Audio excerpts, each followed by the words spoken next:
Halo Pedikers, saya ingin bertanya, apakah diperbolehkan seorang polisi bertato?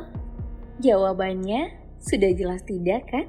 Namun baru-baru ini pertanyaan tersebut ramai dilontarkan warganet saat beredar foto di dunia maya yang memperlihatkan tato pada tangan salah satu ajudan Irjen Pol Verdi Sambo, yakni Bribka Matius Mare.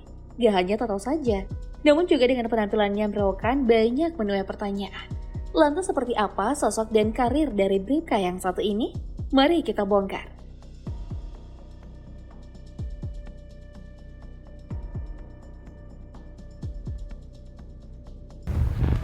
Sejak munculnya kasus tewasnya Brigadir J atau Brigadir Nofriansyah Yosua Huta Barat di kediaman Irjen Verdi Sambo, publik semakin dibuat penasaran akan sosok yang berada di sekitar mendiang.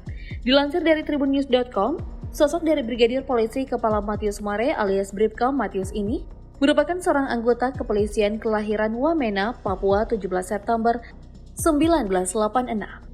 Sosok laki-laki yang selayaknya bodyguard bertubuh kekar, gempal dan kulitnya berwarna hitam ini merupakan salah satu dari 8 ajudan Verdi Sambo yang terungkap ke publik usai kematian Brigadir Yosua. Tak banyak informasi soal karirnya, namun dirinya diketahui mengenyam pendidikan pada salah satu SMA di Biak. Setelah selesai, kemudian melanjutkan pendidikannya di Universitas Papua, dan terakhir menempuh pendidikan sekolah polisi negara di Mojokerto. Ajudan Verdi yang satu ini terlihat sangat eksis di media sosial. Seperti dalam sejumlah foto di akun Instagram miliknya yang bersitus @matiusmaretius, di mana Matius terlihat pernah terlibat dalam sebuah operasi di Papua. Foto yang diunggahnya ini banyak menampilkan saat dia sedang memegang senjata api laras panjang. Selain itu, foto terakhir yang diunggah Matius terlihat pada tahun 2017 lalu. Sedangkan di akun Facebook @matiusmare, Matius lebih banyak mengunggah foto bersama keluarganya. Foto profil yang digunakan juga memperlihatkan Matius berpose bersama istri dan 4 anak kecil, yang diduga anak-anaknya. Di foto ini, Matius terlihat memakai kaos merah lengan pendek. Di dalam foto ini juga memperlihatkan kalau tangan kirinya dipenuhi oleh gambar tato. Matius yang bereok lebat ini tampak tersenyum sembari memegangi 2 putrinya. Sedangkan 2 anak laki-lakinya yang lain berdiri di depan sang istri yang memakai gaun merah. Jika dilihat lebih jelas, foto ini tampaknya diambil dari gereja. Dari semua yang kita bahas tadi, ada kabar yang lebih heboh dari Bribka Matius ini. Apa itu? Ya, sudah jelas akhir-akhir ini. Seperti yang kita tahu sebelumnya, jika mantan Kadif Propam Irjen Verdi Sambo memiliki 8 ajudan yang berasal dari berbagai satuan Polri. Jumlah ajudan itu saat ini hanya tinggal 7 setelah Brigadir Yosua tewas. 7 ajudan yang tersisa menjadi sorotan, apalagi saat dipanggil Komnas HAM terkait kasus tewasnya Brigadir Yosua, dan 2 diantaranya oleh Barreskrim dijadikan tersangka. Salah satu ajudan Verdi Sambo adalah Bribka Matius Mare. Sosok Matius mulai menjadi sorotan publik saat foto Sambo bersama 8 ajudannya beredar beberapa hari setelah insiden penembakan Yosua. Foto itu memperlihatkan kalau Sambo bersama 8 ajudan berpakaian dinas.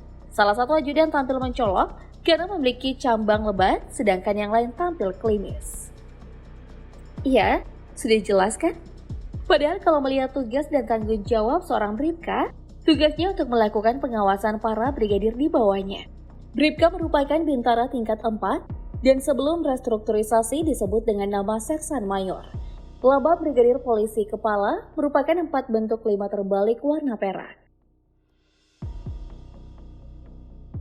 Kita lanjut, satuan dari Barreskrim Polri ini mulai menjadi sorotan saat mendatangi pemanggilan di Komnas HAM bersama 6 ajudan dan asisten rumah tangga di rumah Sambo pada 26 Juli 2022. Walaupun sebelumnya sudah sering memperlihatkan, namun sosoknya baru membuat heboh saat akhir-akhir ini wajahnya terpampang jelas ketika tengah mengawal Irjen Sambo. Saat mengawal, salah satu kamera dari media yang hadir menangkap potret Bribka Mare memberikan jalan kepada Verdi dengan menjulurkan tangan. Dia juga tampak memakai kemeja panjang warna coklat dengan wajahnya yang tertutup oleh masker khas anggota kepolisian. Terlihat juga kalau tangan kiri Matius Mare ini dipenuhi dengan tato. Pria berumur 36 tahun ini terlihat menguncir rambutnya dan tetap mempertahankan cambang dan jenggot lebatnya. Selain itu, Matius juga sempat kembali muncul di depan publik pada saat mengawal Irjen Sambo memenuhi panggilan Barreskrim Polri pada 4 Agustus 2022. Begitu mobil yang membawa Sambo tiba, Matius langsung keluar dari pintu depan kiri dan pengawal atasannya keluar dari pintu di belakangnya. Matius tampak mencolok sebab saat itu Matius tampil nyantrek dengan memakai baju warna hitam, rambut dikuncir, dan di tangannya terlihat dipenuhi dengan tato. Dibandingkan saat muncul di Komnas HAM, penampilan Matius sedikit berubah saat mengawal ketat Sambo di Barreskrim Polri. Rambutnya dicukur nyaris habis, tersisa sedikit yang kemudian dikuncirnya. Penampilan Matius pun menjadi tanda tanya besar, apakah anggota Polri boleh memelihara cambang lebat dan bertato? Ya, sebenarnya ada aturan polisi mengenai tato jika kita merujuk pada Peraturan Kapolri Nomor 2 Tahun 2016 tentang penyelesaian pelanggaran disiplin pada pasal 28 yang diatur bahwa anggota polisi dilarang memiliki tato, cambang, jenggot, dan menguncir rambut. Sebelum diketahui mengapa Polri mengizinkan Matius memiliki cambang dan tato, apakah ada perkecualian tertentu? Perkecualian itu misalnya disebabkan oleh ketentuan agama atau adat.